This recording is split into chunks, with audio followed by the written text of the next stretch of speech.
Before you got the role, were you a fan of like zombie movies or the genre at all before you got Land of the Dead? No, Okay. Okay. All right. no, I didn't. No, no, no. I watched too many horror movies as a kid. Usually vampire movies as a kid, and I mean under 6 years old. Late night TV, and the stuff was real. I had nightmares for years. To this day, I will not watch a vampire movie. Well, I might turn it on. Then when they start showing their teeth, I just close my eyes. But actually, it was scarier back then. Now you go, oh, that's makeup. Oh, right. Sure. Yeah. Yeah. Well, no, I know. There's only a few movies that like can still make you jump now. It's much harder when you're an adult. Yeah. Exactly. Yeah. But how did you get the role? How did you? How did that come about? Well, there's an audition process. George was there. One of the executive producers was there from Universal. Um, there was an office phone, little desk, and a chair. And basically, guys were coming out of the office going, "What is this, acting 101?" And I was. So I walked in and sit in a chair, similar to this, I think. Basically, George says, "You're dead, and but you're coming back alive, and go." So when I paused, I just sat in the chair. Felt like 5 minutes, didn't move. It may have been 30 seconds. And George looked at me and said, "Are you okay?" And I nodded.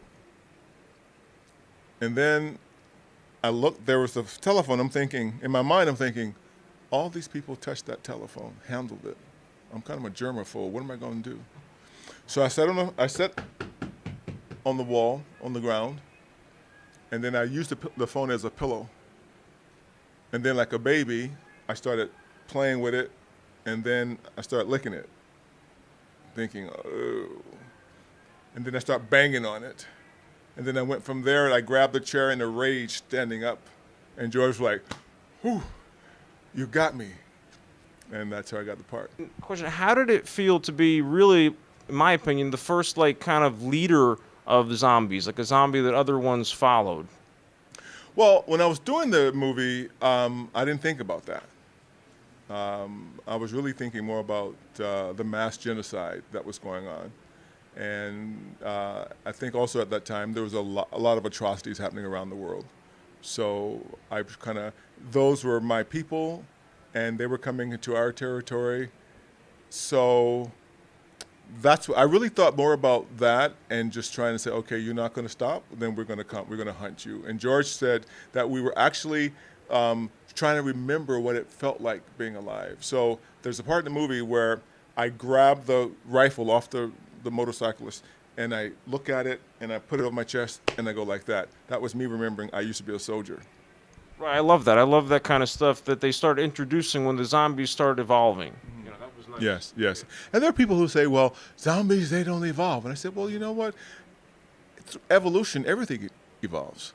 So if that's the case, why not them? Right, exactly.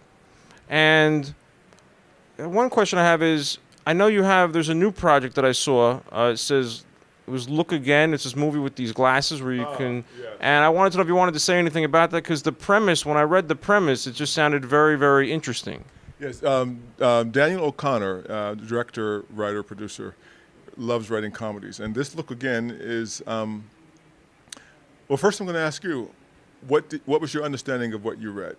Well, the glasses, it allowed you to see people, like, for if they were, like, good or bad or that kind of thing. You would get a good impression of them from the glasses. I don't remember the exact sentence, and I try not to give away too much about stuff because I don't want to. Let's say it's one of those movies where this man needs sort of help, and then there are a couple of angels that need to gain their angel wings, so they have to help him.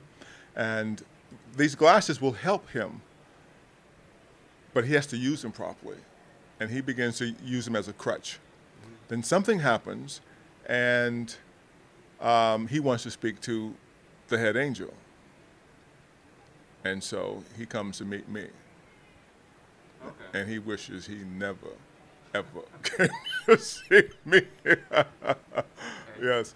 Daniel O'Connor also wrote a movie called Stand By Your Booth, which I had a really nice part in. So when he called me and said, Gene, would you do this? And I thought, oh, heck yes, I would. Also, Born to Be Blue is a good one with Ethan Hawke.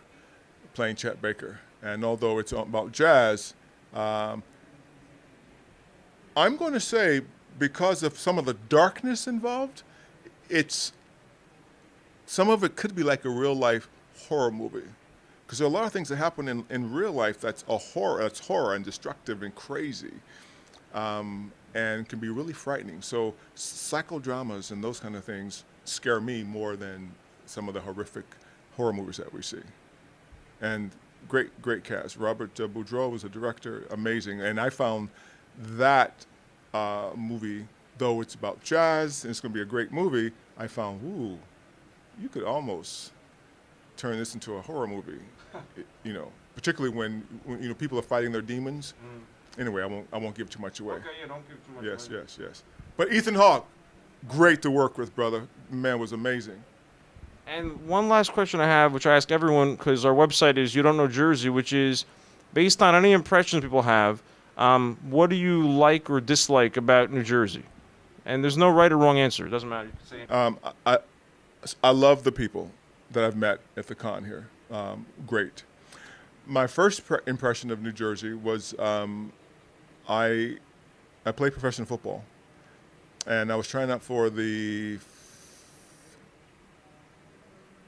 Philadelphia Eagles, and I believe our camp was in Jersey, and I was walking to camp, and I was walking to practice, and I don't know what neighborhood I walked in,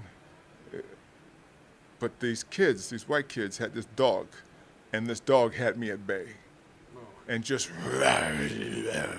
I'm like, kids, can you please get the dog? And they're just looking at me. I'm going, please, can you get your dog? And it took about 5 or 10 minutes. This dog has me at bay, and I'm thinking, I'm going to have to hurt this dog to get because I can't be late for practice. And what? In all actuality, I was like, man, I'm scared of dogs. God damn it. Somebody get this freaking dog. And probably a grown-up came out and got the dog. And I'm thinking, the dog's just being a dog. Right. Yeah, but that was my first impression of New Jersey. But I was like, man, this reminds me of the South. These damn dogs holding me at bay. But other than that, I love you guys have hoagies, right? Because there was hoagie. I had a hoagie. Yeah. Yeah? Well, more South Jersey. More South Jersey? But, yeah, I mean, New Jersey, North and South have different things, but hoagies would be more like South Jersey. Okay, so maybe I was in South Jersey. That's where it would have been, yeah. But so far, I love it. People are nice. The food's great. The water in the hotel. Man, I'm drinking tap water. It's good. You just frown. You don't drink the tap water? I have at home, Yeah, I mean, it tastes better than the bottled water. These guys over here, they're smiling. You don't drink the tap water, man? I haven't tried the tap water. You haven't? Well, in the hotel, the tap water is nice. Okay. And I'm drinking the tap water. Yeah, I do that too, because, I think it's good, yeah. And so, Jersey, you got great water. Where I am, you have great water, and you have great people. The dog thing, forget that. I was trying to be funny, but it wasn't funny at the time. It was scary as hell.